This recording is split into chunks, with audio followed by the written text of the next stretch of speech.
জেলার সমস্যা হোক বা খুশির খবর, শহরের হাহাকার থেকে আপনার ব্যথা, জেলার গর্ব হোক কিংবা জেলার মেধা, গ্রামের অজানা গলি থেকে শহরের ব্যস্ত এলাকা, সব জায়গার খবরের ওপর রয়েছে নিউজ আই 24 ডিজিটালের নজর। News I 24 digital.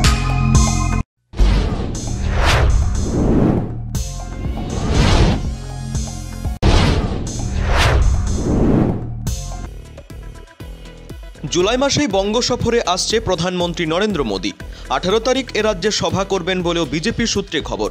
তারই মধ্যে শনিবার দুর্গাপুরের নেহেরু স্টেডিয়াম পরিদর্শন করলেন বিজেপির কেন্দ্রীয় নেতা সতীশ ধণ্ড, বিজেপির রাজ্য সাধারণ সম্পাদক জগন্নাথ চট্টোপাধ্যায়, দুর্গাপুর পশ্চিম বিধায়ক লক্ষণচন্দ্র ঘরুই, বাঁকুড়ার বিজেপি সভাপতি, জেলা বিজেপির সহসভাপতি চন্দ্রশেখর বন্দ্যোপাধ্যায়, বিজেপির যুব নেতা পারিজাত গঙ্গোপাধ্যায় সহ বিজেপি নেতৃত্ব। বিজেপির রাজ্য সাধারণ সম্পাদক জগন্নাথ চট্টোপাধ্যায় বলেন, আমাদের দলীয় কিছু কাজকর্ম হবে, সেজন্যই মাপজোক হলো। প্রধানমন্ত্রী দেশের যে কোনো প্রান্তেই আসতে পারেন, তবে প্রধানমন্ত্রী আসার ব্যাপারে আমাদের কাছে কোনো খবর এখনো পর্যন্ত নেই। আমাদের বড় কর্মসূচি হতে চলেছে, সেজন্যই এই মাঠ পরিদর্শন।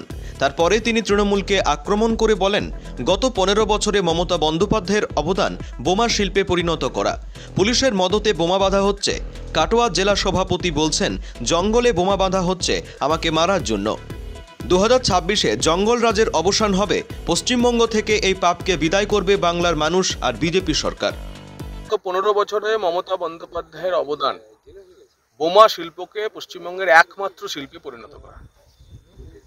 এর আগে আমরা কালীগঞ্জে দেখলাম তামান্নার মৃত্যু হলো তৃণমূলের উদ্দাম উল্লাসের বিজয় উৎসব থেকে।